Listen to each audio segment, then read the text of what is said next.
Vamos a ir entonces de una sola vez, hermanos, al estudio de esta noche. Hemos estado considerando, amados hermanos, hace un par de miércoles atrás, temas relacionados con el premilenialismo.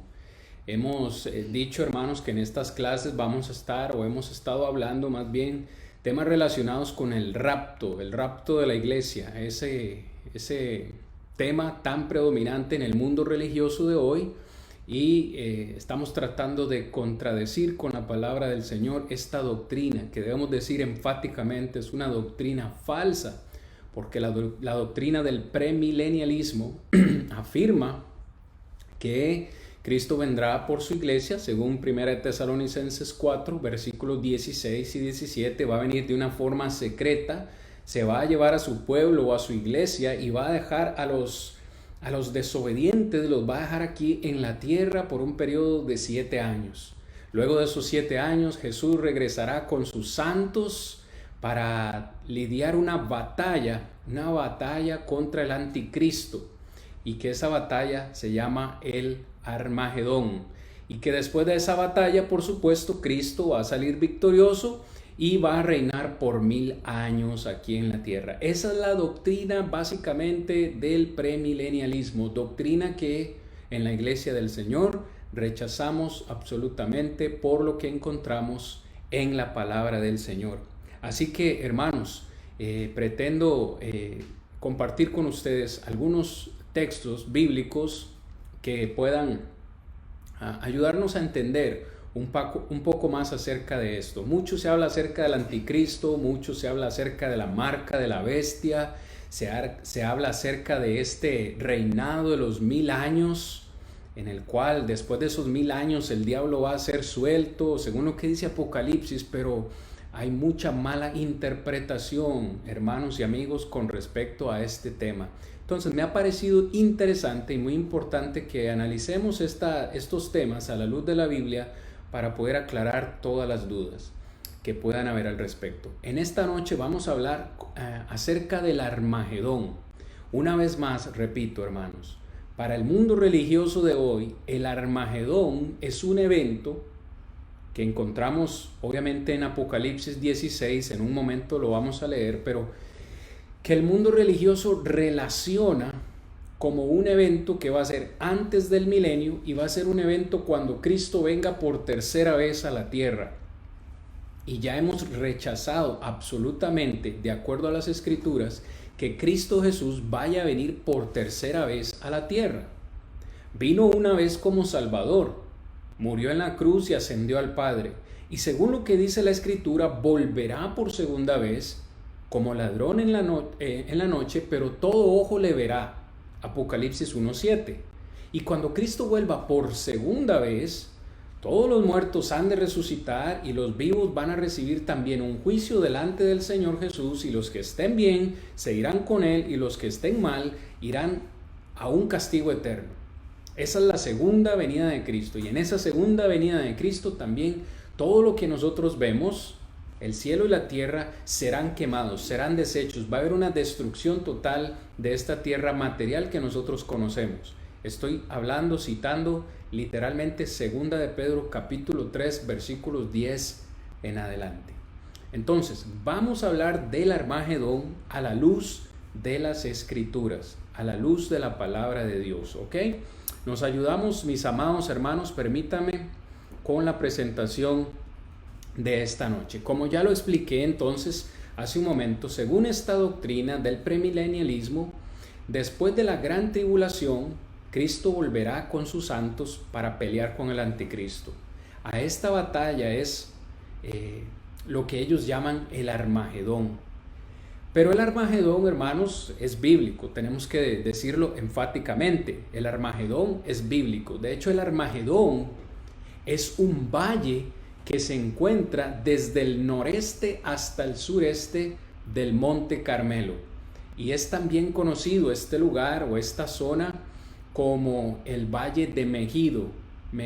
Y quiero compartir con ustedes acá, hermanos, porque me encanta la geografía bíblica. Si ustedes pueden ver aquí abajo, en la parte del Mar Muerto, En la parte superior del Mar Muerto tenemos a Jerusalén. Si usted sigue en línea recta hacia arriba, encontrará el mar de Galilea arriba, una pequeñita parte celeste, el mar de Galilea. A la izquierda dice el valle de Jezreel. Y ahí justo al frente del valle de Jezreel está señalado esta zona, este valle de Megido, que se encuentra cerca del Monte Carmelo, que es ese punto que vemos allá cerca de la costa. Espero que todos o la mayoría de ustedes, mis amados hermanos, lo puedan estar localizando aquí en la parte superior, donde dice Megido. Esa es la zona, hermanos, que es conocida como el Armagedón en la Biblia. Y lo recuerdo muy bien, hermanos, porque en mis clases de geografía fue una de las primeras zonas que tuvimos que memorizar, el Megido. Pues este es un valle. Si usted sabe muy bien, un valle es una zona que está rodeado por montañas. Pues bíblicamente, hermanos, bíblicamente en esta zona del Megido, del valle del Megido, se desarrollaron bíblicamente muchas batallas. Muchas batallas bíblicas se desarrollaron en este valle. Y esta zona, hermanos, era una zona, podríamos decirle una ruta de tránsito que muchos querían gobernar. Era una zona de paso que muchos pueblos que querían controlar. Quien controlara el valle de Megido podía tener la victoria en esas batallas. Muchos pueblos, los romanos y muchos otros pueblos conquistaron en varias ocasiones esta zona del Megido. Según Jueces capítulo 4, que por supuesto, hermanos, por cuestiones de tiempo nosotros no podemos considerar, pero en Jueces capítulo 4 y en el capítulo 5 encontramos a Débora, la historia de Débora y Barak, también de Sísera y Jabín, y estas batallas que se dieron justamente en esa área, en esa zona del Megido. Curiosamente, hace un par de domingos les prediqué acerca de Gedeón y cómo Gedeón, el juez Gedeón, con 300 hombres derrotó a los madianitas que venían contra él con un ejército de 35,000 hombres. Y esta batalla se dio exactamente en la zona del Valle del Megido, la zona del Armagedón. Saúl y Jonatán murieron aquí también a manos de los filisteos. El rey Ocosías, en Segunda de Reyes 9:27, perdón, hermanos, lo encontramos también en esta zona, así como el rey Josías en Segunda de Reyes 23.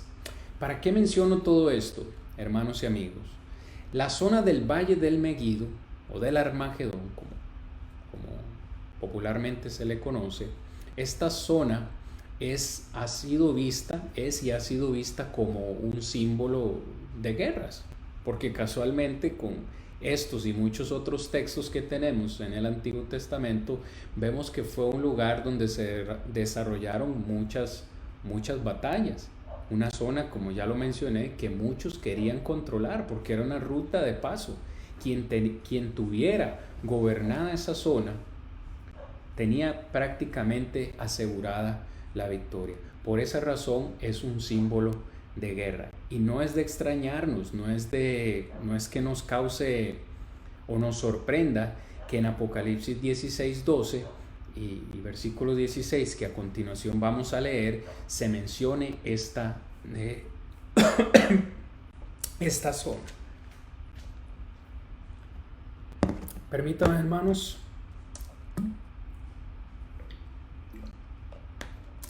Ahora sí, vamos a ir al Apocalipsis, hermanos, en el capítulo 16. En el capítulo 16 vamos a leer versículos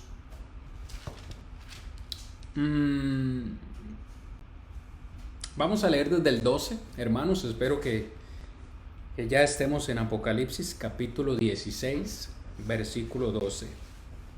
En la sección de las copas de la ira, dice el verso 12, el sexto ángel derramó su copa sobre el gran río Éufrates. Note la geografía, como se menciona acá. Sobre el gran río Éufrates, y el agua de este se secó, para que estuviese preparado el camino a los reyes del oriente. Verso 13, y vi salir de la boca del dragón y de la boca de la bestia y de la boca del falso profeta 3 espíritus inmundos a manera de ranas, pues son espíritus de demonios que hacen señales y van a los reyes de la tierra en todo el mundo para reunirlos a la batalla de aquel gran día del Dios Todopoderoso. Verso 15. He aquí yo vengo como ladrón, bienaventurado el que vela y guarda sus ropas para que no ande desnudo y vean su vergüenza. Verso 16. Y los reunió en el lugar que en hebreo se llama Armagedón.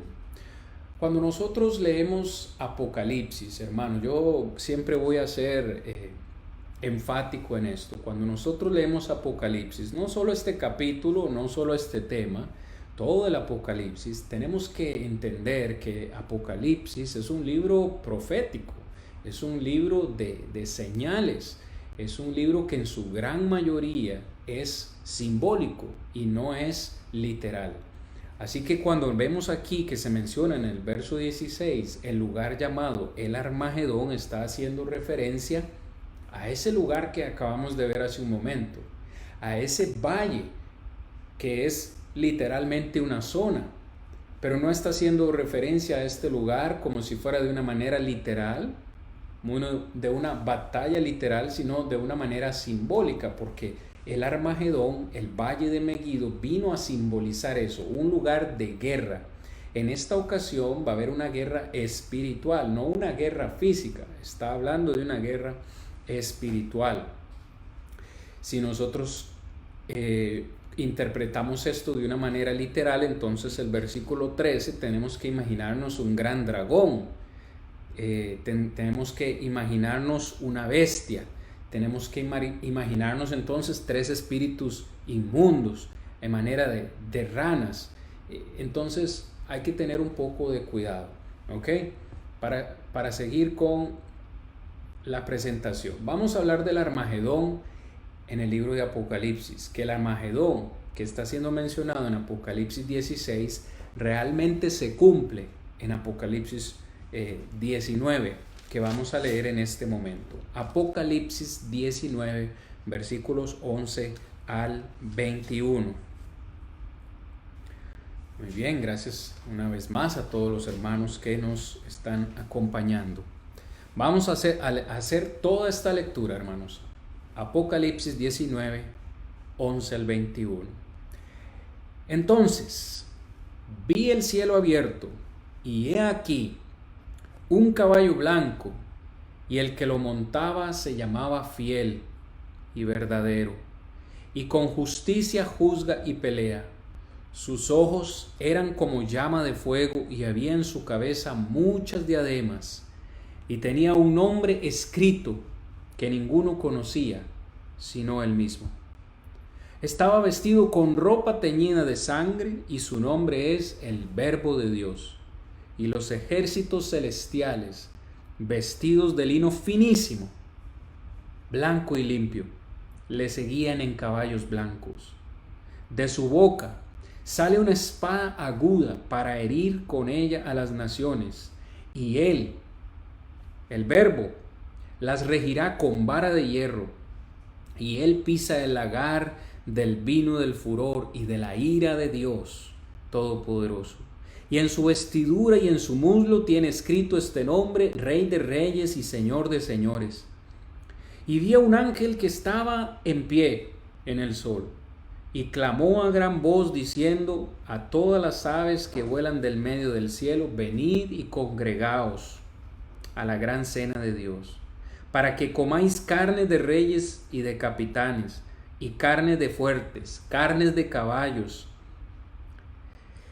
y de sus jinetes, y carnes de todos, libres y esclavos, pequeños y grandes, y vi a la bestia y a los reyes de la tierra y a sus ejércitos reunidos para guerrear contra el que montaba el caballo y contra su ejército. Y la bestia fue apresada, y con ella el falso profeta, que había hecho delante de ella las señales con las cuales había engañado a los que recibieron la marca de la bestia, y habían adorado a su imagen. Estos dos fueron lanzados vivos dentro de un lago de fuego que arde con azufre, y los demás fueron muertos con la espada que salía de la boca del que montaba el caballo, y todas las aves se saciaron de las carnes de ellos. Muy bien, hermanos, palabra del Señor. Una lectura un poco larga, un poco quizás para la mayoría de nosotros, un poco complicada, pero vamos a tratar, hermanos, de desmenuzar esto y hacerlo un poco sencillo. Encontramos en Apocalipsis 19, 11 al 21, el desarrollo de esta batalla del Armagedón, en el Armagedón. Esta batalla tiene varios participantes, y es lo que les he puesto aquí en esta presentación. ¿Quiénes participan o quiénes están involucrados en esta batalla? En primer lugar, encontramos que en esta batalla se encuentra el Verbo de Dios. Y sabemos que el Verbo de Dios, que dice el versículo 11, fiel, verdadero, el que juzga con justicia y pelea, se refiere a Cristo Jesús. Juan capítulo 1, versículo 1 al 4. En el principio era el Verbo, y el Verbo era con Dios, y el Verbo era Dios. El primer participante de esta batalla espiritual es Cristo mismo. El segundo, o los segundos participantes, según el versículo 14, son un ejército, o es un ejército celestial. Versículo 14 dice: los ejércitos celestiales venían con el Verbo, con el Cordero de Dios. Eran ejércitos celestiales vestidos de lino finísimo, blanco, y le seguían también en caballos blancos. Una multitud de huestes celestiales, ángeles, ejércitos celestiales. Ok, siguiente participante, mis amados hermanos, en esta batalla, la bestia misma. La bestia misma, según lo que nosotros podemos interpretar de Apocalipsis, no de este texto solamente, sino del Apocalipsis como un todo, hermanos, es que la bestia es el poder civil de Roma, o sea, en este caso, el imperio que perseguía a la iglesia. Cuando el Apocalipsis, hermanos, se escribió, el imperio que estaba en su apogeo, persiguiendo a la iglesia, atormentando a la iglesia, era el imperio romano. No desde que se escribió Apocalipsis, porque realmente desde algunos años atrás, desde el año 60 más o menos, y desde antes la iglesia había sufrido persecución. Pero los emperadores romanos, hermanos, hicieron gran estrago con la iglesia, persiguiéndola, matando cristianos. Para el tiempo en que se escribe el Apocalipsis, el emperador que estaba de turno era el emperador Domiciano, hombre terrible, y como él muchos otros, Nerón, y bueno, tiempo nos faltaría para hablar acerca de los emperadores romanos y cuán crueles fueron, incluso algunos matando a su propia madre, incendiando Roma. Entonces, la bestia a la cual se hace mención en este contexto y en todo el Apocalipsis es el Imperio Romano. Esa es la bestia. No sé si lo he mencionado, pero lo voy a decir en este momento. el tema general de Apocalipsis es la victoria, la victoria de Cristo y el cristiano fiel sobre sus enemigos. Ese es el tema central de Apocalipsis, la victoria. En un tiempo donde la iglesia estaba siendo perseguida, atribulada, Dios envía este mensaje a través de Juan para dar consuelo, para dar fortaleza a la iglesia y le dice a la iglesia que Cristo va a vencer a la bestia, que Cristo va a salir victorioso en esta batalla y que ellos pronto iban a tener consuelo, iban a tener libertad, o sea, la persecución iba a disminuir. Con la muerte de Domiciano, la iglesia empezó a tener paz, al menos por algún tiempo. Pero bueno, hermanos, para no alargarme con esto, otro participante en esta guerra que nosotros encontramos es el falso profeta. Versículo 20. La bestia, dice, fue apresada, y con ella el falso profeta que había hecho delante de ella las señales con las cuales había engañado a los que recibieron la marca de la bestia y habían adorado su imagen. Ambos fueron lanzados, dice, a un lago, dentro de un lago de fuego que arde con azufre. La única interpretación posible en el libro de Apocalipsis, amados hermanos y amigos, del falso profeta es que el falso profeta era la falsa religión de Roma. O sea, en otras palabras, y lo pongo aquí entre paréntesis para ustedes, la adoración al emperador. ¿En qué consistía básicamente en qué consistió la persecución de la iglesia básicamente en esos tiempos? Bueno, básicamente en que el emperador se creía o se consideraba a sí mismo divino. El emperador se consideraba Dios. Entonces todo el pueblo debía proclamar que su Dios era, en este caso, el emperador. Quien no alabara, quien no adorara al emperador como Dios, era visto como un rebelde y por tanto merecedor de la muerte. Por eso es que en la carta al Apocalipsis y específicamente en el mensaje a las 7 iglesias se les hace un llamado a ser fiel. Por ejemplo, Apocalipsis 2:10, sé fiel hasta la muerte, dice el Señor, y yo te daré la corona de vida. En aquel entonces, hermanos, la iglesia fue fuertemente atribulada. ¿En qué consistía en qué parte consistía ser fiel a Dios? En negar totalmente y absolutamente la adoración al emperador. Era prácticamente decir públicamente: mi Señor, mi Dios es Dios, mi Señor, mi Dios, mi Salvador es Jesucristo, para mí no hay otro Dios. Decir eso significaba la muerte. Significaba la muerte porque estabas traicionando al emperador. De hecho, si mal no recuerdo, creo que es Domiciano. Parte de lo que a él le sorprendía de los cristianos es que iban a la muerte con gusto, con gozo.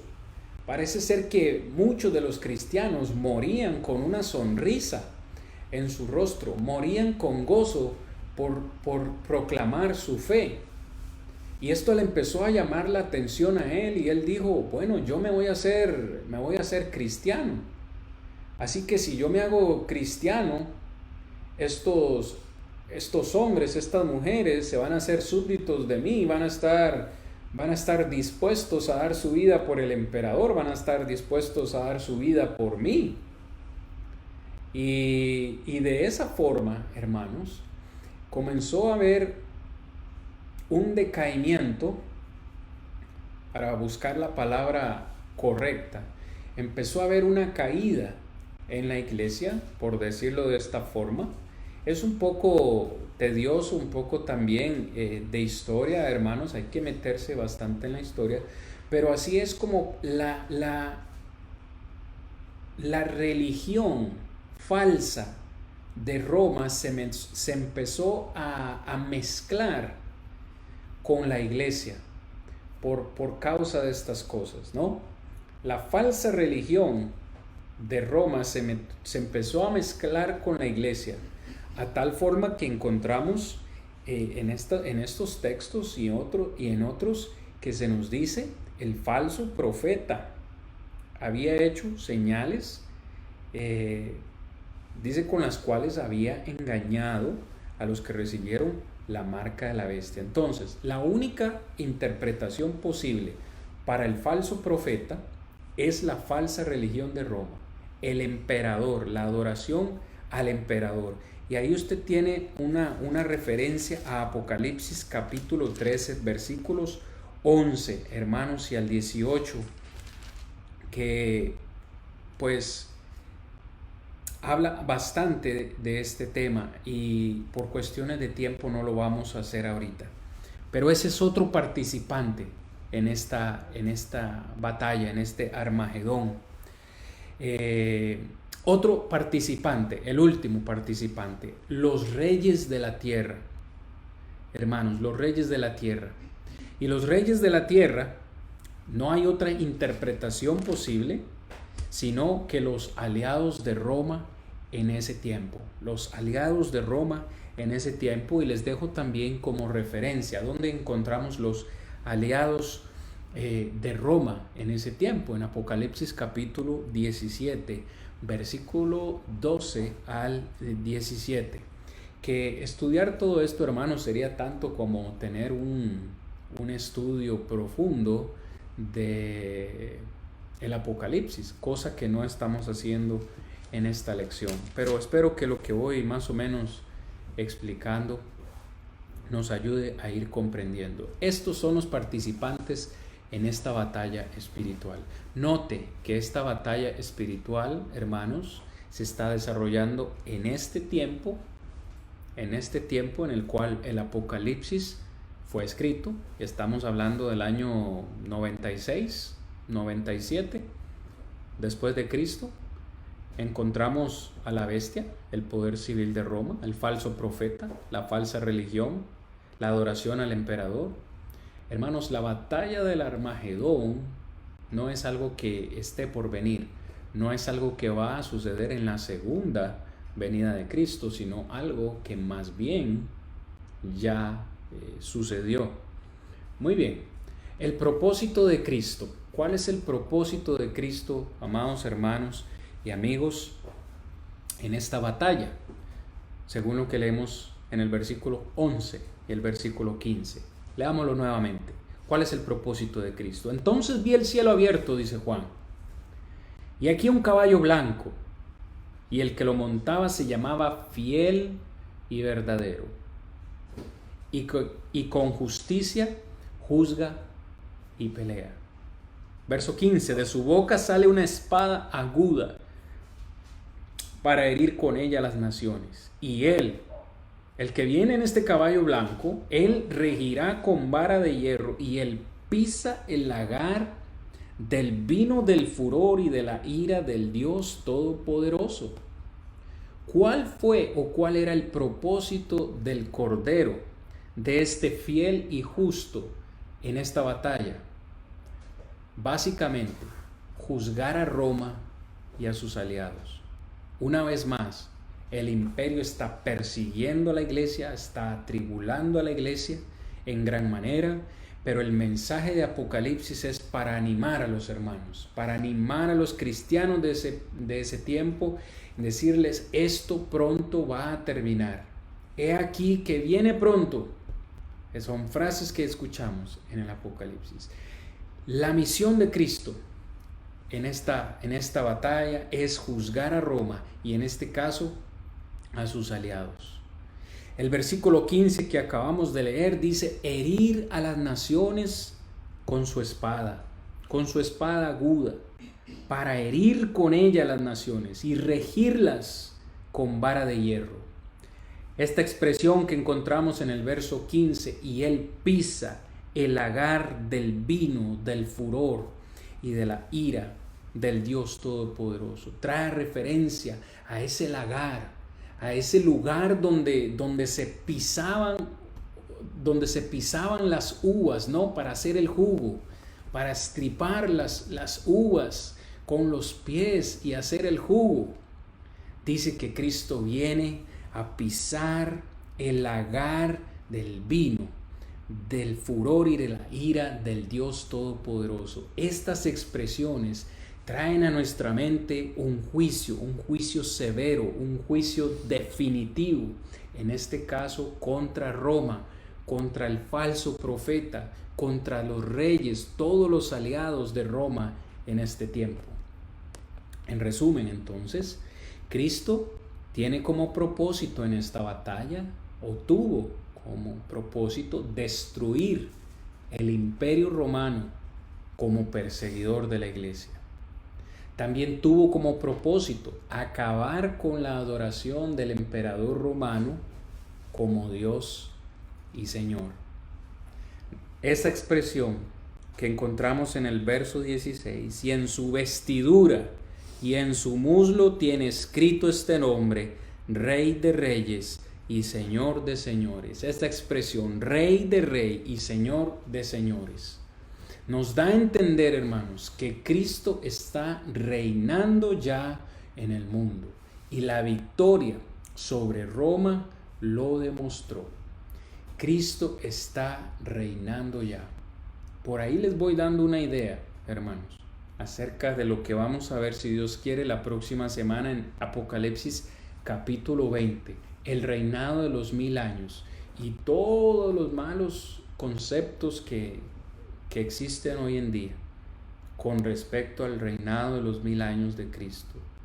Cristo venció en esta guerra, venció y derrotó al imperio romano, salió victorioso, y desde ese entonces Cristo está reinando sobre la tierra. No es que Cristo vaya a venir a la tierra a reinar como algunos piensan. Pero bien, hermanos, continuemos. Dice el resultado de la batalla. ¿Cuál fue el resultado? Perdón, hermanos y amigos, ¿cuál es el resultado de esta batalla? Versículos 20 y 21. En esta batalla dice, la bestia fue apresada, y con ella, con la bestia, el falso profeta, que había hecho delante de ella señales con las cuales había engañado a los que recibieron la marca de la bestia y habían adorado su imagen. Ambos, los dos, fueron lanzados vivos dentro de un lago de fuego que arde con azufre. Y los demás fueron muertos con la espada que salía de la boca del que montaba el caballo, y todas las aves se saciaron de las carnes de ellos. Básicamente, hermanos, el mensaje que encontramos en estos dos versículos es destrucción total, destrucción definitiva. Los enemigos de la iglesia fueron destruidos completamente. El primer texto que me viene a la mente cuando leo esta porción, hermanos, de Apocalipsis 19 es Daniel 2:44. Hablando acerca del establecimiento de la iglesia, Daniel 2:44 dice, y en los días de estos reyes, hablando acerca del imperio romano, en los días de estos reyes, el Dios del cielo levantará un reino. Este reino, la iglesia.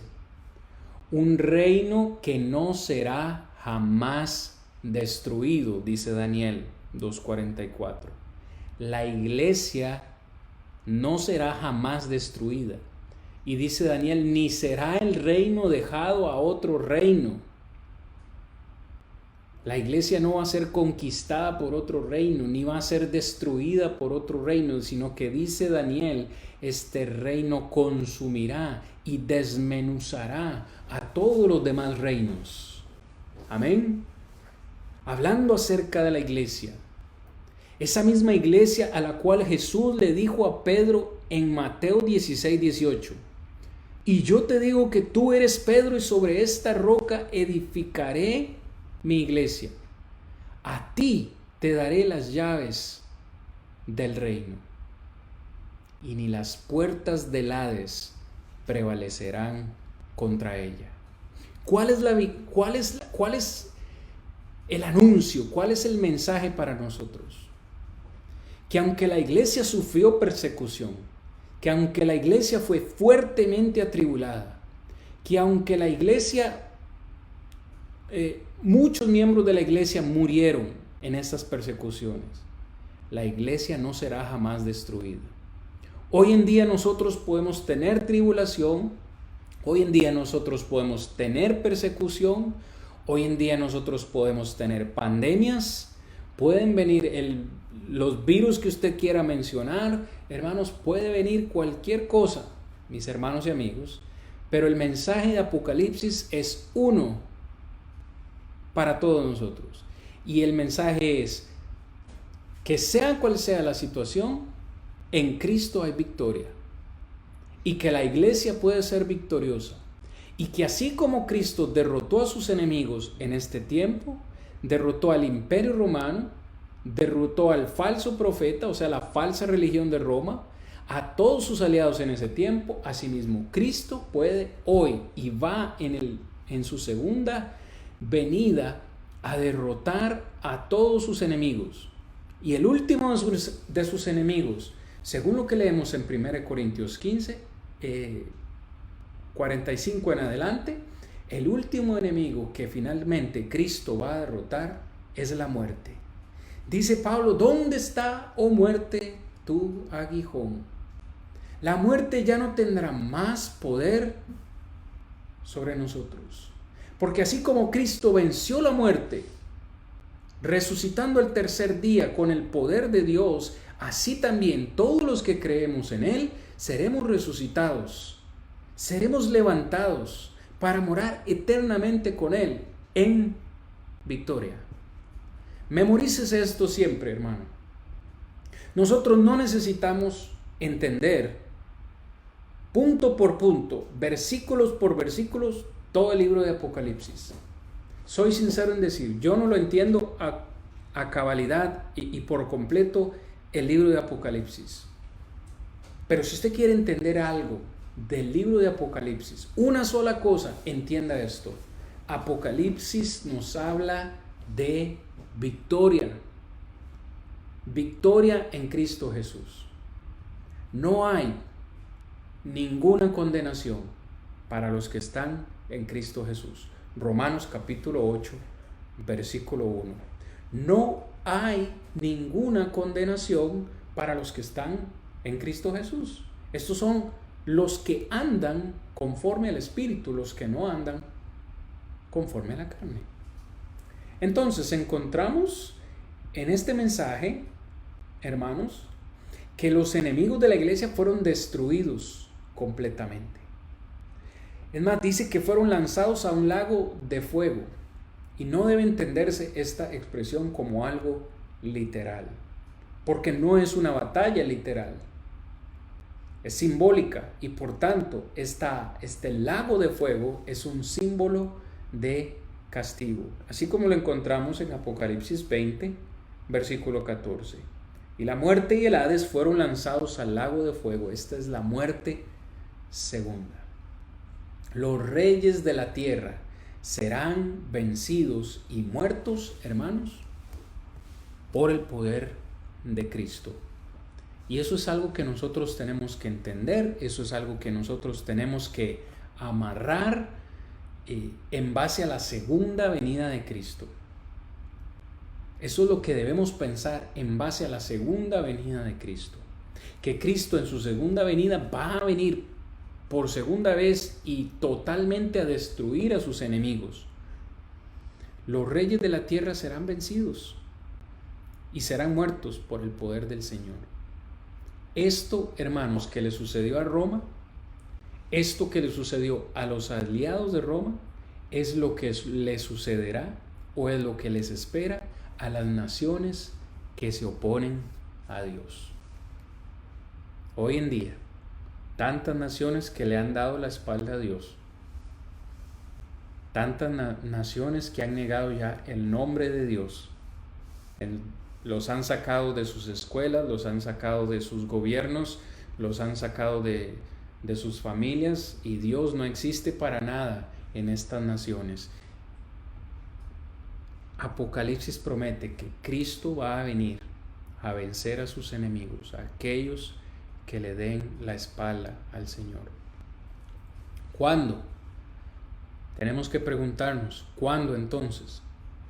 Para los premilenialistas, para los que afirman que esta teoría es real, ellos afirman que el Armagedón será después de la gran tribulación. Esto no es cierto.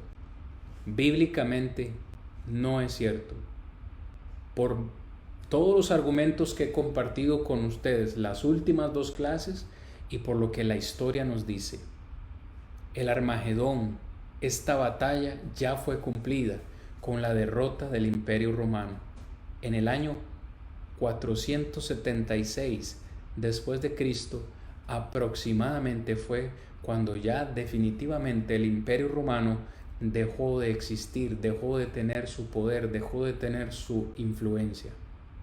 No fue algo que sucedió de un día para otro, fue un proceso paulatino que comenzó con la muerte de Domiciano, el emperador Domiciano, en el año 96 después de Cristo. Con la muerte de Domiciano vino un gran alivio a la iglesia, vino un gran alivio a los cristianos.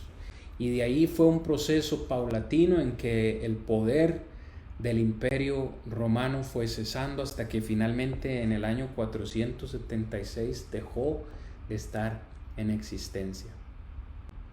Y el reino ahora de Cristo Jesús está en vigencia, y este reino es la iglesia.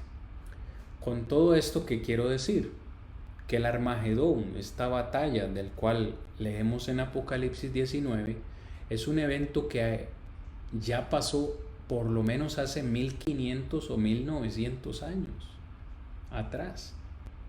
Es un evento ya cumplido, es un evento que ya pasó, no es un evento que está por venir. No hay una sola referencia, hermanos, bíblica, que pueda darnos siquiera una luz de que esto va a suceder cuando Cristo venga. No. Ahora, la fecha de cuándo sucedió el Armagedón no es tan importante, sino el mensaje, como ya lo mencioné y bastante. El mensaje es lo que realmente importa. ¿Cuál es el mensaje? ¿Qué es lo importante del mensaje de la batalla de Armagedón? Sino que Cristo salió victorioso y que el cristiano fiel también puede vencer a sus enemigos. Hoy nosotros sabemos que tenemos un enemigo declarado, hermanos, que no descansa, ni aun cuando usted y yo vamos a dormir, Él descansa. No más que nos levantemos, ya Él está ahí al pendiente de cómo molestarnos. Su mayor propósito, su idea principal es perseguirnos, desanimarnos, sacarnos del camino para que nosotros no podamos obtener la victoria. Una vez más, este mensaje que Cristo le da a la iglesia de ese entonces, a una de las iglesias de ese entonces, Apocalipsis 2:10, sé fiel hasta la muerte y yo te daré la corona de vida, es un mensaje que nosotros tenemos que hacer nuestro. Y no solo ese mensaje, sino en cada uno de los mensajes que Cristo le da a cada una de las 7 iglesias. Cada una de esas iglesias tenía cosas positivas, pero tenían algo en lo cual podían mejorar. Pero la fidelidad es algo que el Señor espera de nosotros. Que cuando Él regrese nos encuentre esperándolo, preparados, listos para que cuando Él venga a recogernos nos podamos ir con Él. Pero ¿qué pasa si yo no estoy alistando la maleta, hermanos? ¿Qué pasa si el Señor viene, mis amados amigos, y tú no estás preparado? Si la Escritura una y otra vez nos exhorta a que el Señor vendrá como ladrón en la noche, es porque no sabemos cuándo va a ser ese día. Y necesitamos entonces estar preparados. Porque es un evento que ocurrirá en un abrir y cerrar de ojos. No va a haber tiempo de decirle al Señor, espéreme un momento, voy a despedirme de mi familia, espéreme un momento, voy a hacer X o Y cosas. No, hermanos, en un abrir y cerrar de ojos estaremos delante de la presencia del Señor. Esto no se refiere a la segunda venida de Cristo, ni mucho menos a una tercera venida de Cristo, aunque los premilenialistas dicen que será antes del milenio. Por eso la próxima semana, si Dios lo permite, vamos a hablar acerca del milenio, hermanos, acerca del reinado de los 1000 años en Apocalipsis 20. Esto no puede ser cierto porque, aunque es cierto que Cristo viene, Cristo no viene a la tierra. Primera Tesalonicenses 4, 16 y 17 dice que le veremos en el aire. En las nubes Él arrebatará a su iglesia. Cristo no va a pisar la tierra. Él no tiene nada que venir ya a hacer a la tierra. Su misión en la tierra ya Él la cumplió hace más de 2000 años. Pero los premilenialistas siguen asegurando o siguen creyendo que Cristo viene por su iglesia, se va 7 años, un periodo de tribulación aquí en la tierra, vuelve a venir para una batalla, una guerra, un Armagedón, donde Él sale victorioso y Él queda reinando por 1000 años aquí en la tierra. Eso no tiene ni pies ni cabeza, bíblicamente hablando, hermanos. Contradice la Escritura, donde dice que le veremos en el aire. Él ni siquiera tocará la tierra. Viene solamente a cumplir su misión, recoger su iglesia y entregar el juicio a todas las naciones. Y por eso es que usted y yo necesitamos estar preparados. Sabe, a veces me sorprende en gran manera cómo las religiones, los grupos religiosos, continúan peleando, por si puedo usar esa palabra, ese concepto, continúan peleando a ver quién tiene la verdad, y nos preocupamos más a ver cuál doctrina de estas es verdadera, y nos preocupamos más por el Armagedón y ver cuándo sucedió o cuándo va a suceder y todo esto, que olvidamos lo más importante. Y lo más importante no es entender a profundidad estas cosas, sino entender que lo que Dios quiere es que hagamos su voluntad, que le seamos obedientes y que al final estemos preparados para la segunda venida del Señor. Porque yo quiero que Él me lleve con Él. El conocer todo el libro de Apocalipsis de principio a fin perfectamente no me va a hacer salvo, ni va a hacer que el Señor me lleve, tanto como cumplir sus mandamientos. O sea, que yo me arrepienta de mis pecados, que le confiese delante de los hombres como mi Salvador y que finalmente sea bautizado en agua para el perdón de los pecados. Eso sí es realmente importante. Eso sí nos debe preocupar. Pero hoy muchas personas le predicamos acerca del bautismo y le mostramos los textos bíblicos, que es lo único que le da salvación al hombre, que es lo único que nos da perdón de pecados. ¿Y qué nos dicen muchas personas? Sí, yo entiendo, yo creo lo que usted me está enseñando en la palabra, yo lo veo, pero ya yo me bauticé cuando estaba chiquito. Ya mis papás me bautizaron cuando yo estaba chiquito y para mí ese bautismo es válido. Para mí eso es suficiente. O sea, les estamos mostrando lo que la palabra del Señor dice. Y ellos mismos se atreven a decir, pero para mí lo que ya yo hice es válido. aunque lo que ellos ya hicieron va en contra de lo que la palabra del Señor dice. Y haciendo eso se están excluyendo de la salvación. Una vez más, hermanos, el Armagedón es lo menos importante. El reinado de los 1000 años es lo menos importante. La marca de la bestia es lo menos importante. ¿Quién es el anticristo? ¿Quiénes van a ser los anticristos? Es lo menos importante. Porque si usted está con Cristo, a usted no le va a importar nada más. Porque con Cristo usted va a tener la victoria asegurada. En Cristo usted no tiene ninguna condenación. Estando en Cristo es su pasaporte, es su visa para ir a la eternidad. Con Cristo a usted no le va a faltar nada. Pero usted tiene que asegurarse hoy en día de cumplir los mandamientos del Señor.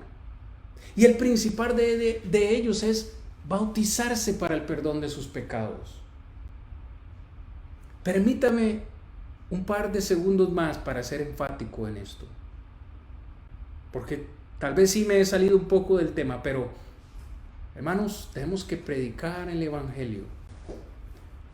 Marcos 16:15, Jesús le dijo a sus apóstoles: vayan por todo el mundo y prediquen el Evangelio a toda criatura. El que creyere y fuere bautizado será salvo. Yo no digo que no hay que hablar de estos temas. Claro que hay que hablarlos porque son palabra del Señor y necesitamos hacer un esfuerzo por comprenderlos. Pero lo más importante que usted tiene que comprender es qué es lo que usted tiene que hacer para ser salvo. Y una vez que usted ha hecho eso, lo demás es añadidura. Mi amado hermano, mi amado amigo, si usted está escuchando esta lección y usted no ha llegado a los pies de Jesucristo en obediencia a través del bautismo, le animo de todo corazón a que tome esa decisión pronto. Porque así como la iglesia venció en ese Armagedón por causa del que venía en el caballo blanco, el fiel y verdadero, el que juzga con justicia, así usted y yo vamos a salir victoriosos en la segunda venida de Cristo. Yo no creo que usted quiera escuchar las palabras de Jesús ese día, diciéndole a usted: apartaos de mí, maldito, nunca le conocí, hacedor de maldad. Ese va a ser el lloro y el crujir de dientes. Yo estoy seguro que usted, al igual que yo, quisiera escuchar las palabras de Jesús que nos diga: venid, benditos de mi Padre, recibid el reino preparado para ustedes desde antes de la fundación del mundo. Ah, qué glorioso ha de ser ese día, hermanos. Escuchar esas palabras del Señor y decir: valió la pena. Valió la pena todo el sufrimiento, valió la pena todas las lágrimas, todo lo que sucedió en mi vida, todo lo que lloré, todo lo que sufrí, valió la pena. Porque me voy con el Señor. Ahí no habrá más llanto, más tristeza, más dolor. Todas las cosas viejas pasaron y aquí son todas hechas nuevas. Sí, hermanos, va a haber algo el día del juicio final. Pero usted y yo podemos estar preparados para ese evento. Entonces, para terminar en esta noche, que me quedan unos 30 segundos, hermanos, la aplicación práctica de lo que hemos estudiado en esta noche. Toda nación, todo hombre que no dé gloria a Dios también tendrá el mismo fin que Roma. Lo mismo le pasará a cualquier religión falsa hoy en día, porque hay muchas religiones falsas. Lo mismo le pasará al profeta falso hoy en día, al pastor falso, al predicador falso, a aquellos que no predican la verdad, tal como está en la palabra de Dios. Serán destruidos como enemigos del Señor. Pero el cristiano fiel puede estar seguro que tendrá la victoria. Así que este mensaje que hemos visto en Apocalipsis 19 puede ser o un mensaje de advertencia para unos o un mensaje de consuelo y de seguridad para otros. ¿Cómo recibe usted este mensaje en esta noche? ¿Como un consuelo o como una advertencia? ¿Está usted seguro, hermano, amigo que me escucha en esta noche? ¿Está usted seguro de que si Cristo vuelve hoy, en esta noche, se irá con él? ¿O lo enviará a un lugar de castigo? Si usted tiene duda a cómo responder esa pregunta, no lo piense mucho. Busque al predicador de la iglesia de Cristo más cercano en su comunidad y póngase al tanto de los pasos que usted debe obedecer para alcanzar la salvación de Dios. Pero si usted es hermano en Cristo y siente que necesita mejorar, también es tiempo, hermanos, de hacer cambios y que todos nos preparemos para la segunda venida del Señor.